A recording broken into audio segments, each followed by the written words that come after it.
Hi friends, welcome back to mind teaser facts. ఒక మనిషి దగ్గర రెండు రకాల పవర్ ఉంటుంది, mental power and physical power. ఒక నార్మల్ వ్యక్తి మెంటల్ పవర్ అదే ఐక్యూ లెవెల్ 19 నుండి 115 వరకు ఉంటుంది. స్టీఫెన్ హాకింగ్ ఐక్యూ లెవెల్ 160 వరకు ఉండేది, అంటే వెరీ హై కన్నా ఎక్కువ. ఇంకోటి ఫిజికల్ పవర్, దీంట్లో గ్రేట్ ఖాళీ, బిగ్ షో లాంటి వాళ్ళను చెప్పుకోవచ్చు. కానీ ఈ రెండు రకాల పవర్స్ ఒక క్రికెటర్ దగ్గర ఉన్నాయంటే అది ధోని అనే చెప్పాలి.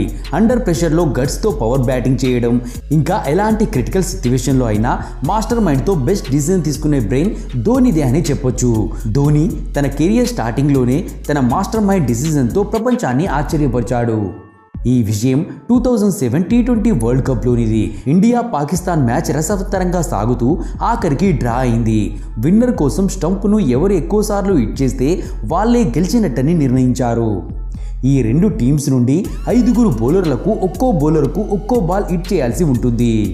ఇక్కడే ధోని తన మాస్టర్ మైండ్ బ్రెయిన్ యూజ్ చేశాడు. సరిగ్గా స్టంప్స్ వెనకాల కూర్చొని బౌలర్లను బాల్ డైరెక్ట్ గా స్టంప్స్ కి వెయ్యమని చెప్పాడు. అలా ఇండియన్స్ బౌలర్స్ అందరూ ఈజీగా స్టంప్ ను హిట్ చేశారు. Pakistani wicket keeper Kamran Akmal stump కు చాలా దూరం నిలబడడంతో ఒక్క బౌలర్ కూడా స్టంప్స్ హిట్ చేయలేకపోయాడు. ఇదే మాస్టర్ మైండ్ టెక్నిక్ తో ధోని ఈ మ్యాచ్ ఇండియా గెలిచేలా చేశాడు.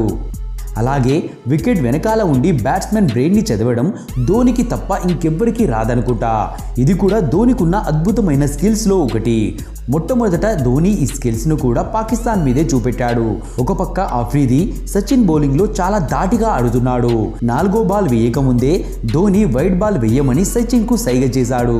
ఎందుకంటే ఆఫ్రిది క్రీజ్ నుండి బయటికి వచ్చి 6 కొట్టే ప్రయత్నం చేస్తాడని ధోనికి ముందే తెలుసు. ఇంకేంటి, సచిన్ వైడ్ బాల్ వేయగానే ఆఫ్రిది క్రీజ్ నుండి ముందుకు వచ్చి బాల్ మిస్ చేయగానే వెనకాల ఉన్న ధోని ఆఫ్రిదిని స్టంప్ అవుట్ చేసేశాడు. ఫ్రెండ్స్, మీరు ఇప్పటి వరకు రికీ పాంటింగ్, కుమార సంగర్కర, డానియల్ వెటోరీ లాంటి అద్భుతమైన కెప్టెన్లను చూసుంటారు. కానీ ఈ స్కిల్ మాత్రం ఎవ్వరి దగ్గర లేదు. అలాగే అలా చేస్తూ ఉన్నప్పుడు మీరు ఇప్పటి వరకు చూసుంటారు. అది ఏంటంటే 2020 IPLలో ఢిల్లీ చెన్నై మధ్యలో మ్యాచ్ జరుగుతున్న ఈ మ్యాచ్లో ధోని చేసిన పనికి క్రికెట్ ప్రపంచమంతా షాక్ అయింది. రిషబ్ పంత్ 38 స్కోర్తో ఆడుతూ ఉన్నాడు. 18వ ఓవర్ స్టార్ట్ అవ్వగానే ధోని కొంత ఇసుక తీసి దాన్ని గాలిలో వేసి గాలి ఎటు వీస్తుందని డైరెక్షన్ చెక్ చేశాడు. రిషబ్ పంత్ కోసం లెగ్ సైడ్ ఒక ఫీల్డర్ను సెట్ చేసి బాల్ అట్ సైడే వెయ్యమని బౌలర్కు చెప్పాడు. ఎటైతే ఇసుకతో ధోని డైరెక్షన్ చెక్ చేశాడో సేమ్ అదే సైడ్కి అది మొదటి బాల్కే రిషబ్ పంత్ 6 కొట్టబోయి ధోని సెట్ చేసిన ఫీల్డర్కు క్యాచ్ ఇచ్చి అవుట్ అయిపోయాడు. ఇదే కదా ధోని బ్యాట్స్మెన్ బ్రెయిన్ని చదవడం అంటే, ఇదే కదా ధోని మాస్టర్ మైండ్ అంటే. కీపింగ్లో కూడా ఇప్పటి వరకు ధోనిని బీట్ చేసే క్రికెటర్ రాలేదు. ఇతని స్పీడ్ స్టంపింగ్కు మహా బ్యాట్స్మెన్లే బలైపోయారు. ఇప్పటి వరకు ధోని 800 మందిని అవుట్ చేసి పెవిలియన్కు పంపించాడు. ఇంటర్నేషనల్ క్రికెట్లో 195 స్టంపింగ్లు, అంటే అందరికన్నా ఎక్కువ స్టంప్ అవుట్ చేసింది ధోనినే. ఇంకా ఒకే మ్యాచ్లో 5 బ్యాట్స్మెన్ను అవుట్ చేసిన రికార్డు కూడా ధోని పేరిటే ఉంది. ఒకసారి ఈ కివీ బ్యాట్స్మెన్ను ఎలా అవుట్ చేశాడో చూడండి. ఇండియా వర్సెస్ న్యూజిలాండ్ మధ్య మ్యాచ్ జరుగుతుంది. యువరాజ్ వేసిన బాల్ గుప్టిల్ ప్యాడ్కు తగిలి వెనక్కి వెళ్ళగానే ధోని ఆ బాల్ క్యాచ్ పట్టి మళ్ళీ స్టంప్ అవుట్ కూడా చేశాడు. వెంటనే యువరాజ్ ధోని అవుట్ కోసం అప్పీల్ చేశారు. గుప్టిల్ LBW అవుట్ అవుతాడు, లేదా క్యాచ్ అవునా అవుట్ అవుతాడు. ఇంకా లేకుంటే స్టంప్ అవుట్ అయితే తప్పకుండా అవుతాడు. ఇదే ధోని తెలివంటే. ఒకే బాల్కు ఒకే బ్యాట్స్మెన్ను 2 సార్లు అవుట్ చేయడం అంటే ఇదే మరి.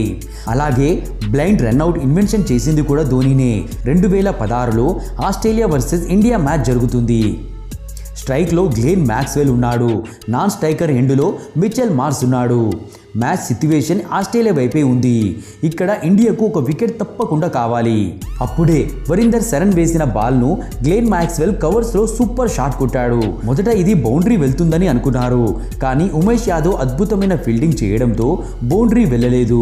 ఆస్ట్రేలియన్ బ్యాట్స్మెన్లు 2 రన్లు తీసి 3వ రన్ను కోసం పరిగెడుతూ ఉన్నారు. ఉమేష్ యాదవ్ బాల్ త్రో చేయగానే ధోని వికెట్ల దగ్గరకు వచ్చి బాల్ ఇంకా రానట్టు యాక్టింగ్ చేస్తూ ఉంటాడు.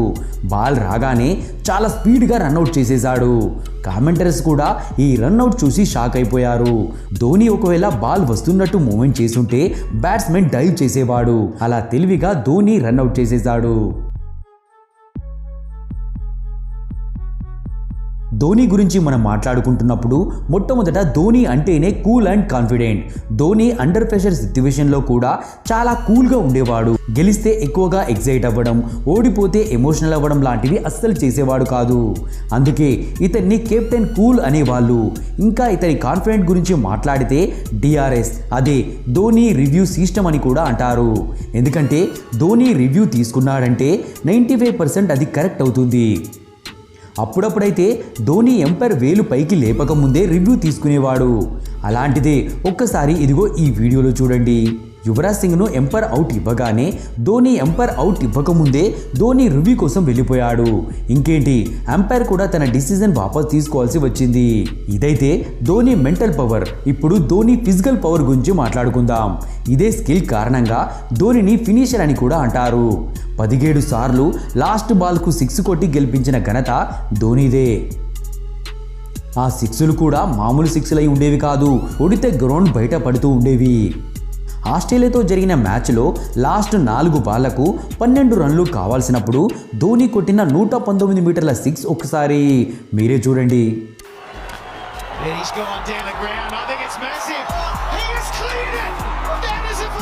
అలాగే ఒక్కసారి న్యూజిలాండ్తో జరిగిన మ్యాచ్లో 112 మీటర్ల నో లుక్ 6 కూడా చూడండి.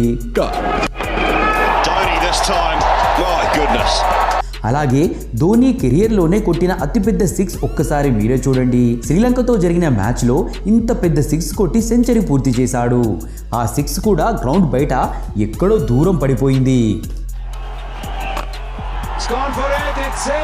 140 కోట్ల మంది అభిమానుల కల నెరవేర్చాలైనా, ఒకే ఓవర్లో 22 పరుగులు కొట్టి మ్యాచ్ గెలిపించే పవర్ అయినా, 36 ఏళ్ల ఏజ్లో కూడా 26 ఏళ్ల అబ్బాయిని రన్నింగ్లో ఓడించడమైనా, స్లెడ్జింగ్ చేసే ప్లేయర్కు ధీటైన సమాధానం ఇవ్వడమైనా అది ధోని సొంతమే. అంతేకాకుండా ధోని ఒక గ్రేట్ లీడర్.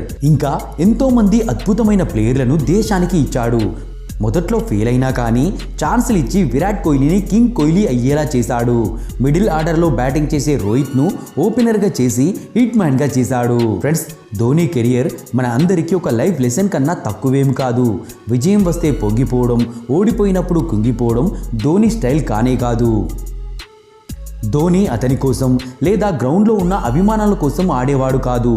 ధోని దేశం కోసం మాత్రమే ఆడేవాడు. అందుకే ప్రపంచంలోనే అద్భుతమైన కెప్టెన్ అయ్యాడు. ధోని లైఫ్ ఇంకా స్ట్రగల్ నుండి మీరేమైనా నేర్చుకుంటే కింద కమెంట్ చేయండి. అలాగే ఇంత చెప్పాక కూడా ధోనిని ఇష్టపడని వాళ్ళు ఎవ్వరూ ఉండరు. మీరు ధోనికి అభిమానులైతే MSD అని కమెంట్ చేయండి. మీరు ధోనికి అభిమానులైతే వీడియోకి లైక్ చేసి కమెంట్లో MSD అని కమెంట్ చేయండి. మా ఛానల్ సబ్స్క్రైబ్ చేసి పక్కనే ఉన్న బెల్ యాక్టివేట్ చేసుకోవడం మాత్రం మర్చిపోకండి. మళ్ళీ ఇంకో ఇంట్రెస్టింగ్ వీడియోలో కలుద్దాం.